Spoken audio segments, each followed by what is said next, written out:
another episode of The Next Fix. And in case if you're wondering, yeah, I've got a ex-scumbag. I know this guy's had some good times. I could tell by his laugh that, it's just enough sinister in it to know that this man has been around a room and he knows how to work a room. But that being said, this is Duncan. He's coming to us from across the pond, and he's going to share with us today a few things. Duncan, how you living today, brother?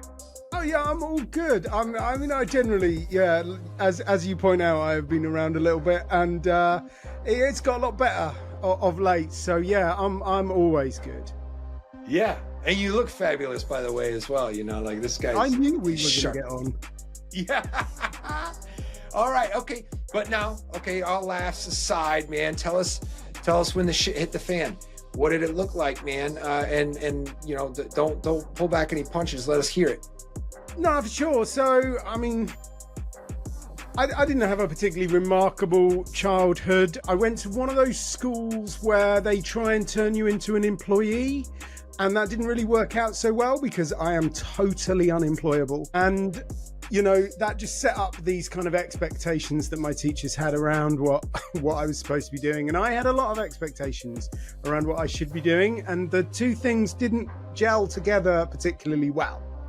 So fairly early on, I realized I didn't have a good outlet for being myself and being successful and generally kind of feeling like I belonged somewhere. So, I started off with the socially acceptable drug for 9-year-olds, chocolate. Started off with that. That seemed to kind of solve a lot of problems, but, I moved on a little bit, didn't I? Realized that alcohol was a bigger hammer to hit that particular nail with. So, I honestly, first time I started drinking, I thought, whoa, this is amazing. All my Christmases have come at once. That followed into smoking. I have to admit that I have taken a few drugs in my time. Right. And I guess it all started off as kind of, a little bit of youthful fun. I was always drinking around other people. I didn't actually drink huge amounts. I'd only drink at the weekends kind of thing. I'd only drink at parties. But as time went on, the amount of people that I drank with went down and the amount I drank went up. And I just sort of got to the point where I kind of found myself basically sitting on my own in my flat, drinking a couple of bottles of wine every night, which was not that much fun. Now I think about it. And it should have been enough, really. That should have kind of pointed out to me that maybe something needed to change in my life. But, we often need these sort of events to propel us forward, don't we? So for me, I was in many ways pretty successful. I had a job, I had a nice place to live. I was very active in my community. I was very successful in local politics. I was mayor of my hometown at a disturbingly young age. So, it was all seems to be going. Hold on a second. Hold on, Duncan. All right, listen, we gotta go over a few things here. The first question I had was like, okay, you were drinking, I imagine, with that kind of resume, if you will, like you were drinking in public too. It wasn't just at home. You weren't hiding it, right? Like you're a social, you seem like a super social guy. I'm sure you're hitting the bars. And then in addition, pouring it on when you got home behind closed doors too. But you're the mayor of your town. And then you say at a disturbingly young age. So first of all, we need to know, how old were you when you became mayor? What town was this? And how did you go about achieving the title? So I was 31 when I was invested in office with a big gold chain. It's actually quite a valuable gold chain. Occasionally did think about selling it, but it never got quite that bad. So that was good. Yeah. How did the town is a place called Abingdon. It's just outside Oxford. It's not a huge town. It's a very historic town, which is why they have such a nice gold chain. And how did it happen? Well, I basically got involved in youth politics to start off with when I was around 16. And I got very interested in political issues. I wanted to change the world. I could see a lot of stuff that was wrong with it that I thought, I could do better. So that kind of led me to join a political party, and that led me to stand for office. I first stood in an election when I was 22. So I'd basically been hanging around for long enough that they eventually thought they ought to do something with me. And so they Right. That's the classic. If you hang around the barber shop long enough, you'll get a haircut. And so, but you're hanging around politicians. And yeah. Well, I mean, this is awesome. I was an elected councillor for 7 years before I became mayor. So I served my time, I suppose. I did my apprenticeship and then took on the big role. And as you say, it was quite social. You know, I did do a lot of drinking around other people, but you know, that was only ever one glass at a time. I would very rarely drink more than a glass when I was at an event with like grown-ups and stuff. Right. And particularly if I was speaking, you know, that was a very hard and fast rule that I had. I would never speak and drink because it just tended to go quite badly wrong quite quickly. I did it once at an event that I wasn't really that bothered about. I didn't think it was that important. And I got up to make this speech and I made a joke that you needed a really good grasp of like African politics and the X Factor to get.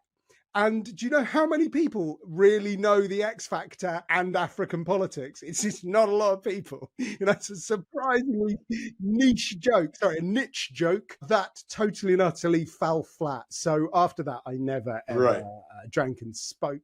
So I was pretty moderate when I was out. You know, I was pretty well behaved. I would then, of course, go home and drink a whole load on my own. You know, and it's, I mean, is it strictly lying? I don't know, but it was certainly very inauthentic, and it was part of that kind of whole thing of trying to balance my identity. You know, that on the one hand I do all of this stuff, but on the other hand I do all of this stuff, and I don't like the two things to mix too much. There was not a lot of congruence in my life, I think, is the fancy way of putting it. Right. All right. But from what I can tell, for appearances, you're doing well. But the train seems like it's still on the tracks. So, you know, like when is this, you know, a catastrophe going to hit us? So, well, I mean, I'd also managed somehow miraculously to end up with this rather good-looking wife. And like totally miraculously, because she was very, very strange. You know, she didn't drink, she didn't smoke, she didn't do drugs. She even ate chickpeas. It's like, wow, this is like, how the heck did we end up together? I have absolutely no idea. Anywho's, we were doing like the adulty kind of stuff, you know, the flat and the jobs and, you know, all of the success and all of that sort of stuff. So we thought, well, you know, we might as well be as grown up as we can and start a family. We tried to start a family. That was actually quite good fun. And then she got pregnant and we just turned into that like stereotypically stupid couple, you know, just like totally naive, absolutely no idea what they've let themselves in for, walking around with a grin on the face the whole time. And it was like really, really amazing until all of a sudden it wasn't. And she had a miscarriage and everything just like fell apart spectacularly. And, you know, I mean, look, it was really, really hard for her physically, emotionally, mentally. You know, the whole thing was just difficult for her. But I know, you know, now I look back now and I feel terrible about it because I know I made it worse. I was not there for her. My only way of dealing with stress, with difficult emotions, with the hard times, it was always to just pour myself into a bottle of wine. And that's what I did. I kind of just like, you know, retreated into myself, got trashed and left her to it, which, you know, really is not, that's not relationship advice, by the way. Yeah. Yeah. So it kind of got to the point where I thought like long and hard about my life and what I wanted from it. And well, you know, I'd spent a couple of months just asking what the point of Duncan was. You know, what am I here for? What am I supposed to be doing? And I never had one of those like moodily lit 4 a.m. moments in the bathroom, you know, you're staring in the mirror and suddenly that question comes, you know, into sharp focus in your mind. But if that had have happened, you know, that question would have been, what do you want, Duncan? Do you want another drink or do you want to start a family? And the thing is, I made the right decision. And almost 9 months to the day after I stopped drinking, our daughter was born. So I get all that stuff they say about fertility is probably true. Right. Man, so the decision happens, right? And then, but it's done with intention. There's an intention behind it. And I think that's powerful.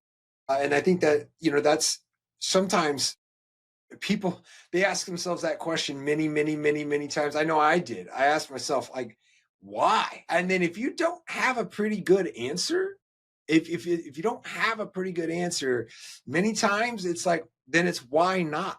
Why not get the damn bottle of wine? Because there's no way. It's like, okay, it's not really going to matter. And too many times my answer was that. It's like, why not? And so, but you have this. Not only do you have a why, but your intention is solid, right? And it's because you felt the pain and saw how you're letting down your other half, and you felt also the pain of losing a potential child. And so, but you made the decision 9 months later, your life is on track. And was that was the line in the sand? That was it? You never crossed back? Yeah. So I, decided that something needed to be done. So I'd stopped smoking a couple of years earlier, and I'd pretty much stopped taking drugs as well. And I'd stopped smoking. Wait, hold on a second. Hold on a second. You said pretty much. Pretty much. What does that mean? Yeah. So I didn't actually ever draw a big line in the sand and say, I am not going to do that anymore. I just sort of, I smoked a lot of weed, and I know now that really it was just because I was horribly addicted to nicotine. And I did that a couple of times. I stopped smoking, but I carried on smoking weed, and I was pretty religious about it. I would only smoke it through a pipe or a bong. And then I went to this party, and I'd had a few drinks, and somebody was passing around a spliff. And for, the listeners who aren't aren't that knowledgeable about drug etiquette, it's considered quite rude to ask somebody to turn that spliff into something without tobacco in it. That's just not the done thing. So I just smoked the darn spliff, didn't I? But I put nicotine back in my body, and then it just sort of started to creep back in again. It was like all of a sudden the pipe and the bong, I wasn't so bothered about them. I just rolled spliffs, and it was like, well, yeah, but I don't smoke. So I didn't smoke cigarettes. I just ended up smoking 20 joints a day. And it was like, whoa, that's not healthy. I think I should take up smoking again. So right. Yeah, when I stopped smoking, I did do it a little bit through like a proper vaporizer, but it just didn't have the same sort of effect. So I kind of drank a little bit more and didn't really bother taking drugs anymore. But it wasn't like a conscious decision. I didn't say, right, that is it. I have had enough of it. I will never do that again. It just kind of fell out of my life. And honestly, as a result, I probably just drank more, but Right. Yeah. So then you do have your child, and now are we caught up? What does your life look like after the decision to give it up? Yeah. So, like I said, I read the book, Alan Carr's Easy Way to Stop Smoking, and that's how I stopped smoking. And then what that does is it gets to grips with your beliefs around smoking, and it gives you a few tricks about thought management or trigger management or craving management. And I just basically took what I'd read in that book and applied it to alcohol. And, all of it kind of very much rings true. I believed that I couldn't make my life work without cigarettes, in the same way I believed I couldn't make my life work without alcohol. And then I actually just went through the process of thinking about it for all of about 10 seconds and realizing that no, alcohol does not relieve my stress. As I have been telling myself for 20 years, it helps me deal with stress. Yet for some reason, it has become the biggest stress in my life. Weird, that. So that's what I did. And once I was at a point where I didn't really want to drink again, I took one last shot of brandy, because we happen to have some in the house, slammed the glass down and went, right, that is it. I am never going to drink again. And since then, I have never once been even vaguely tempted to drink. Congratulations, man. Congratulations. That decision is so important. And then it's like, for myself, I made that decision what seems as like a million times. And so my dedication was there, but maybe I didn't have the fortitude. And as I had mentioned before, I didn't have the why. I didn't have that strong intention behind it. So I found myself slipping a lot.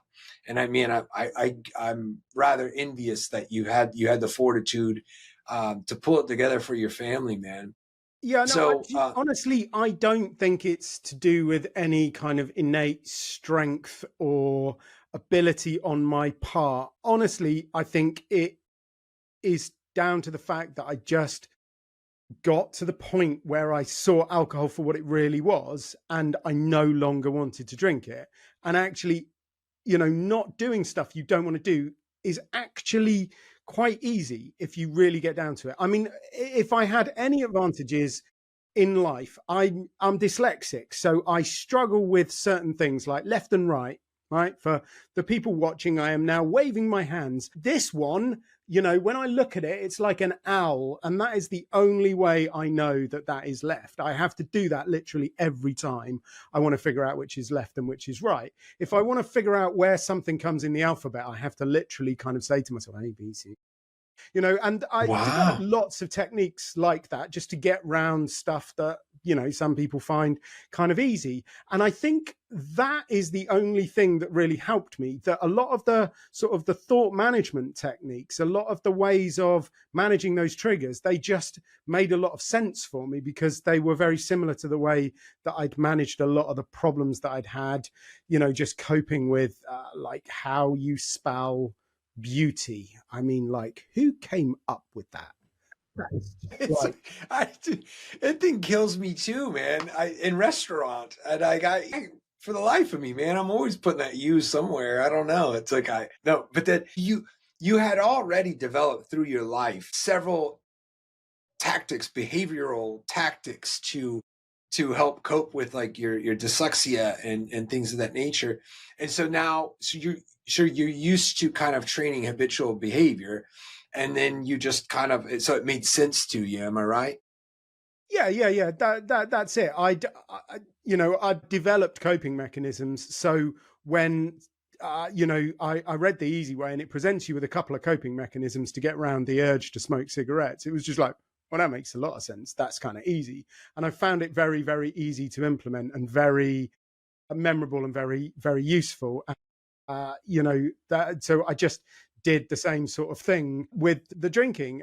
Subsequently, I've trained with the Easy Way clinics, and one of the things I find most interesting is I actually remembered some of it wrong. So the way I applied it, it was not quite right, but it worked, and that's what matters, isn't it?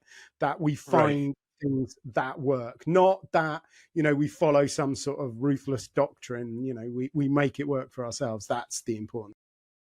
Yeah, and I say that quite often because it's there's people that hold so strongly to their particular method that they'll say that it's the only way, and I'm like, it just seems foolish, right? Like instead of Yeah, like especially AA people, they're very hardcore on their particular 12-step program, yeah, and yeah. I mean, some of I give them kudos, right? Like good for you, Yeah, yeah. Some of them are, but no, I met people in every walk of recovery, that are that dogmatic about it. And I get it. I do understand it. It saved your life. Of course you think it's brilliant. Of course you are loyal to it. Of course you think everybody should try it. Yeah. Absolutely it is. You are alive today because of it. Of course you're going to have very strong feelings on the subject. And honestly, I think I was a little bit like that when I first started out on my journey as like a therapist and a coach. And one of the really powerful things was actually talking to lots of other people who've done it in lots of other ways, and understanding that there is value in every system, and there is limitations in every system. And I think it is incumbent on us to help people take what is useful to them and help them to fill in the gaps that a particular pre-packaged system will leave them with. So, is that what you're doing currently? What does life look for you now, like now, Duncan? Are you currently coaching people, or are you? What's it look like, man? What are you into these days? I'm a writer, really. First and foremost, that's my absolute passion. That's the thing that I've been doing most consistently throughout my life, and I love doing that. So yeah, I try and do that through the written word mostly. Fortunately, unless you happen to be J.K. Rowling, that is not the world's best paid occupation. So I do supplement my meager income so I don't have to live in a garret like Victor Hugo, and be all lay miserable. So I do some coaching. And honestly, I love doing the one-to-one stuff. It's fantastic. The opportunity to really see people change. And I had a guy the other day, and when we started working together, he would come in and he would sit in the chair, and he was kind of slumped down in the chair, and he's kind of like his shoulders were hunched over and his face would be dropped, and he looked beaten. He looked for all the world like he had given up. And, we spent the sum total of about 5-6 hours together. And by the end of it, he looked like a different man. Like, he literally looked like a different person. And it's like that, that sort of stuff. I mean, I don't care what you say. Money can't buy that. There is no Right. experience in the world that you can pay for that is as, precious and beautiful and important as that. So, yeah, I mean, I really do love working one-to-one with people. I also love working with groups. I love standing on stage and, trying to enlighten people and open their doors of perception, but not with LSD, more just with a few decent ideas. So, all right. Well, then, if writing is the thing, then what are you writing? What are you putting out there, man? Or like, what's your best work? Give us a little like sneak peek. Like what is it? What are you most proud of? I am super, super proud of Real Men Quit. That was a bit of a mission for me, because I'm sure you've noticed that there are a lot of amazing women in the sober space doing a lot of amazing work. And, I love the stuff that they do. And it resonates a lot with me now, 9.5 years sober, but I don't think it really would have made much sense to me when I was drinking. So I wanted to write something that really met men where they were. Mm-hmm. So yeah, I set out to write Real Men Quit, and the jokes are properly bad, but there are a lot of references to sport and James Bond and Star Wars and the Terminator. And I think I crammed an awful lot of real, just terrible, manly, blokey, just manness in there. Supremely proud of it, as I happen to think it's incredibly well written, just because I think it's got a really nice tone to it. Yeah, so I am super proud of that one. What I'm working on at the moment, I've got 3 things. I'm a bit of a victim of my own success at the moment, that Yeah. I'm being paid to write a couple of things. I'm working very closely with 2 people that I respect enormously, and helping them get their truth out into the world. One of whom got sober and has since climbed Everest, walked to the South Pole, and rode the Atlantic. And if that's not kind of your definition of sober success, then I don't know what is. So we're working together very closely. Doing something else about Now, juggling. I You will want to? Yeah. say, I will say this though: if a person had accomplished any of those things drunk, I'd be rather baffled. I would. Oh, not that I really want to push being drunk on anybody, but like I would be impressed. Like if anybody managed to find the South Pole, make it to the top of Mount Everest. But yeah, so I would rather. I would actually. I would say that being sober is almost a prerequisite for accomplishing stuff like that. That's for sure. Yeah, yeah, yeah. I think whilst you're doing it, definitely. I mean, since we've been working on this project, I've done a lot of research into walking up Everest, and what you find is that there, a lot of people kind of like want to be the first something or other, so it's like, I am the first man from County Mayo called Dave with a moustache that's climbed Everest. Yeah, all right. And somebody Right, did the right. first backflip at the top of Everest last year, and it's like, he didn't even stick the landing, he didn't even land on his feet, but that's the world's highest backflip. Yeah, whatever.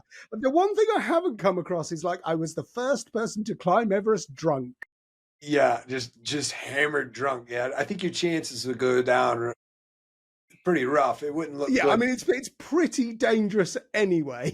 All right, so you've got all these literary works going out there, and man, I'm jealous again because I wrote my book, and and I when I got done, I was very proud, but like I much like Hemingway says, like your first draft is shit. It's like I kind of feel like it was like my first book, so I'm kind of going through it. I'm like, damn, I'm like, but again, first book, so like my hat goes off to you that you're like, man, nailed it, and I think that's it's got to be a pretty good feeling. Yeah. Well, And look, I so mean, honestly, you probably weren't that good at driving a car the first time you did it, but you get better, don't you? So all I would say is you got another one in you, man. Just write another one. But yeah, It'll be yeah, I'm better. not worried about it. I'm like, I just, man, yeah, so many other elements of that too. That now you've got you're stuck in a little bit of coin doing it, because another thing that I learned, much like you had mentioned, is like, there's not a whole lot of money in books unless you are that top 1%, and you're not, if you're not selling millions of copies, then there's chances are I'm in the red. In fact, I had somebody like on my Facebook page, they like said, oh, you're just trying to make money off of your book. And then I was like, if you knew anything about books, you'd know damn well that I am in the red. This thing has cost me, but I wouldn't take it back for a second. It's an amazing expression, an amazing experience to go through, and clearly you are well informed of that, right? You're Yeah. now I making was several about accomplishments. I was about to say it's actually great free therapy, but given what we've just discussed, it was probably about the same price as regular therapy. Yeah, yeah. Like when you do it, when you add up, it's like, man, yeah. Like there's a few costs that are incurred, but I would there's not a person on this planet I wouldn't say, hey, get it out there, put your thoughts on paper, and have the balls to tell somebody about it. And if you get a handful of people that read it, man, you did it. Like it's so that's very, very cool. Yeah, look, And I mean, so I can remember the first, well, it was actually the third book that I wrote, but the first one that I wrote that was about sort of like, well, it's called Get Over Indulgence. It was about getting over indulgence. And I remember the first person who said to me, I read your book and, you know, things have changed and I am now behaving very differently and I feel so much better for it. Thank you. And I never forget that. Again, that's just, it's so important. It makes it all worthwhile. Do you think like, honestly, there's nothing better you could spend the money on, really, is there? right. What was your response? Brilliant. Well done. Keep at it. Get anything else I can do to help. You're amazing. Yeah. I said, really? I remember I was on a phone call with the guy. He's like, hey, listen, I just want to let you know that like this book is really, it's turned things around for me. I love this part. Like, and I was just like, really? Like man, that is so cool. And like, I was like, man, it was, you're right though. That feeling is, it's unmatched and well worth it. Right. And so, yeah, my hat goes off to anybody that has the courage to string together some sentences and get it out there. And then like, forgive me, I'm kind of going over some stuff that I like. I remember I some feedback on social media. Like some guy said, oh, you wrote that thing with AI. And the stories are about my life. They're about what happened to me. They're about what I went through. And I'm like, man, like, no, man, like I lived all those damn moments, I mean, and so Yeah. yeah, Well, I don't know. Maybe in 20 years, will have been following people around long enough to be able to write with that amount of detail about their life. right, exactly. And so, yeah, all right, so you're doing your part out there helping people. What would you say is your top priority mission? Like what's like the Duncan's mission statement? So I kind of like, I have three sort of big aims in life. One is to go to Disney World. It's like the Interesting. greatest aim ever, which is just kind of like so my daughter is 8.5 now, and I figure we've got to go in the next few years, haven't we? I mean, she'd enjoy it when she was 12, 13, wouldn't she? But she'll probably enjoy it more if she's 10, 11. So we've got to kind of like do that fairly soon. And I don't think it's particularly cheap. So I got to kind of like really make sure that I'm earning enough to provide the kind of life that I want to provide for my family, which I've often been guilty of not really doing. Because, as I mentioned right at the start, I'm a little bit unemployable. So, right. Well, so that, Hey, Duncan, I want to tell you something, man. And this is maybe you knew this, maybe you didn't know this, but I'm in Orlando, Florida. And nice. I can see it in your eyes. And you know what's Yeah. coming next, man. We'll stay in touch, brother. And I mean, Yeah. I still know a couple people at Disney. Full transparency, I grew up here and Mickey Mouse stepped on me when I was 8. No joke. That's a real thing. That is not an AI story. That's a real story.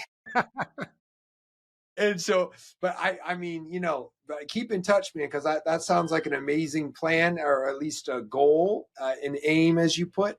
And if I can help you, man, believe me, I'm on board, brother. So there's no shame in asking me, man. I'll get out and see if I can knock down at least some tickets. You know what I mean? I knew we were going to get on.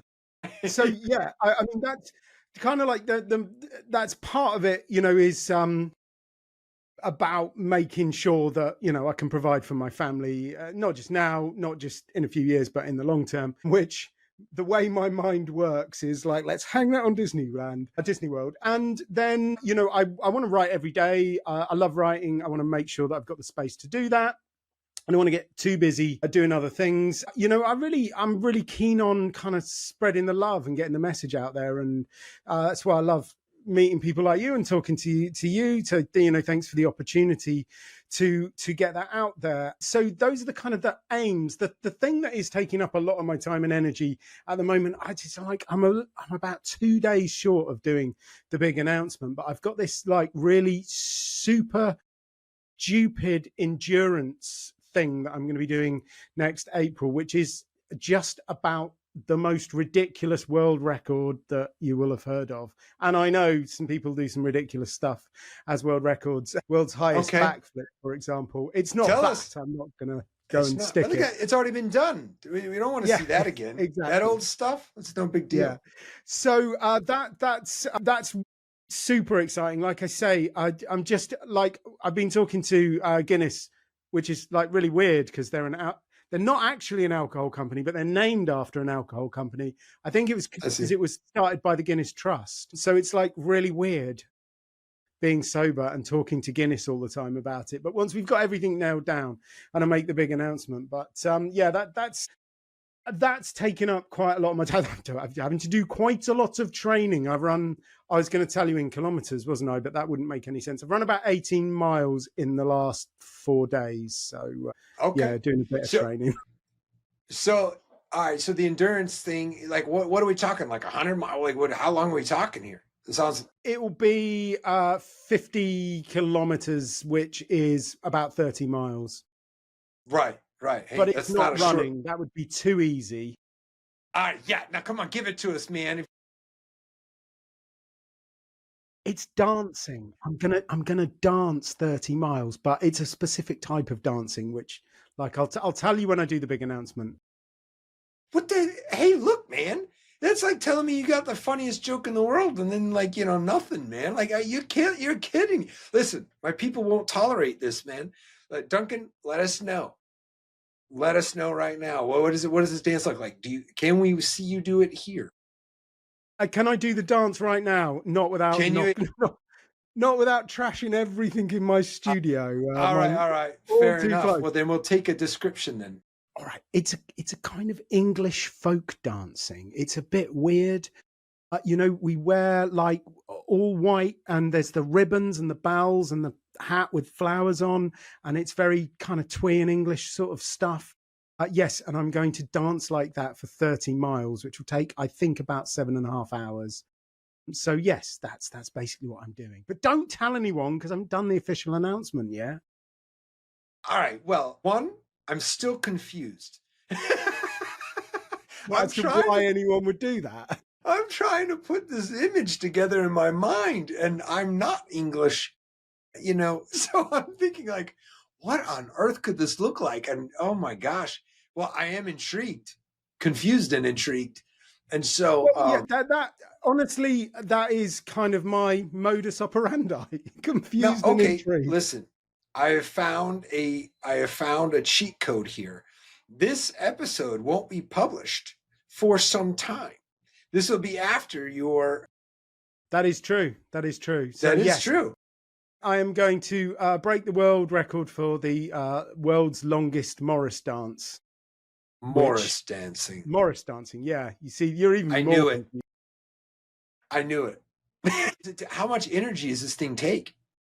It Well, seems like a lot. It seems like a lot. Seems like a lot.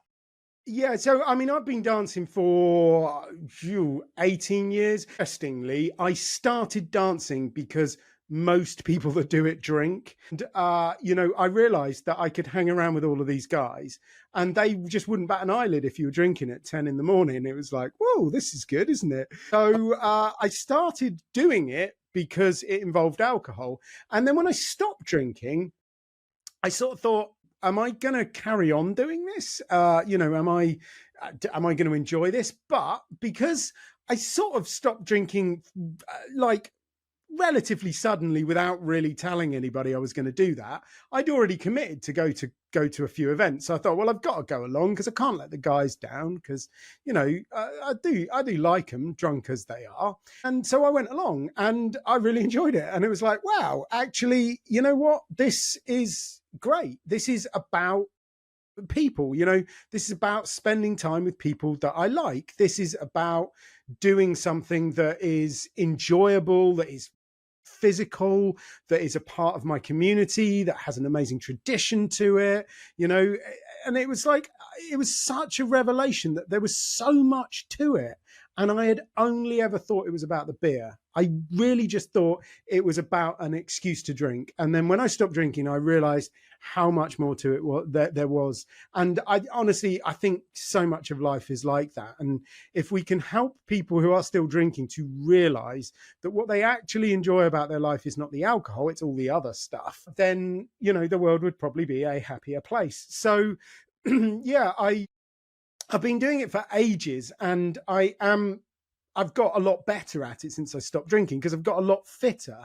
And what we do is not that flashy. It's kind of just jogging on the spot, or when we're moving, it's just kind of jogging, but you raise your knees a little bit and wave your arms around. So it's not that far off running. That's what I thought about 3 or 4 months ago when I decided that this was a good thing to do. And then subsequently learned it is actually quite a lot harder than jogging if you want to do it for miles at a time. Yeah, it's not going to be quite as easy as I hoped, but that's... So Duncan, when you're training, are you doing the dance when you train, or do you just jog normal when you train, or are you training out there high knees, right?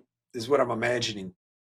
Yeah, so I've mostly been doing endurance running and I do a bit of sprinting as well, but mostly I've been just doing the distance. I've started getting the technique right. So I'm quite lucky that I've got some amazing friends. So, I know quite a few, not just triathletes. I know a couple of age class world gold medal triathletes. Wow. I know several iron people. I know a guy who does iron people. Well, one of them's a woman. I like, yeah.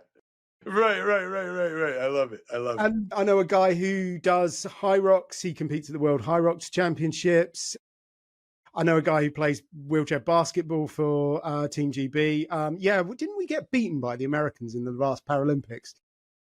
Still haven't quite. I feel like it would be our due diligence. I mean, it's one thing we got going on over here. Anywho, I got a lot of friends who are very, very involved in elite high performance fitness, who once they've stopped laughing are actually quite happy to help out with the kind of the biodynamics of it, which is sort of quite interesting.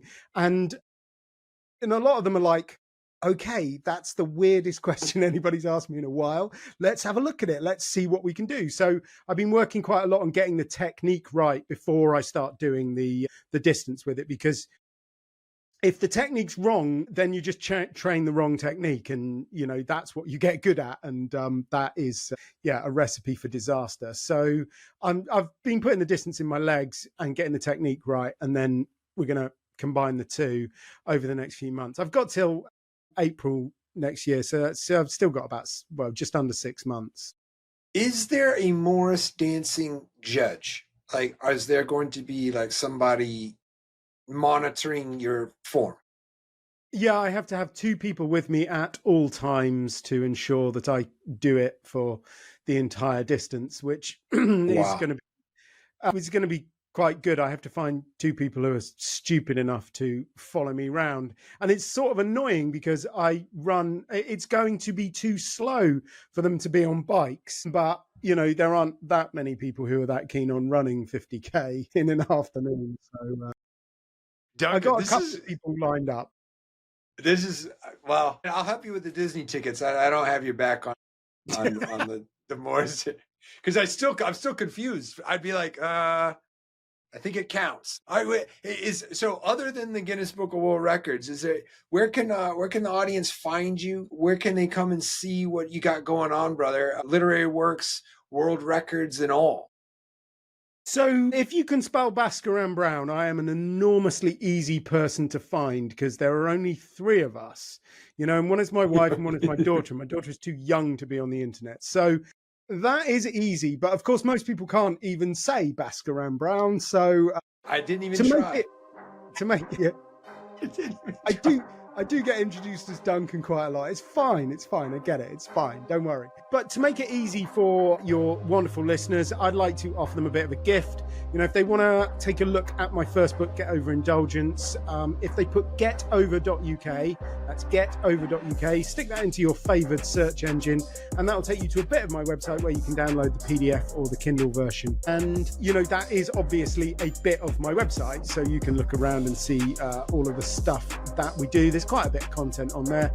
You can probably also find the social links on there if you're careful. I do quite a lot on LinkedIn, Instagram. All of the Morris dancing stuff is on LinkedIn. Weirdly, everything else, all of the kind of sober stuff that we do is on Instagram and Facebook. So yeah, I mean, if your listeners want to get in touch, I am always happy to answer questions, even if it is just like, what was Morris dancing again? So yeah, stick getover.uk into the internet, and you should be able to find me. Well, I'm gonna line up all that in print, so nobody has to guess on the spelling, and I'm gonna make sure that everybody's well informed. But man, I really do appreciate your time. It's been nothing but laughs and joy. So Duncan, thank you so much. It's my absolute pleasure. I've had a ball, and I do like the way you've beaten my secret out of me. That's pretty good going. All right, guys. Well, this has been another episode of The Next Fix. Until next time.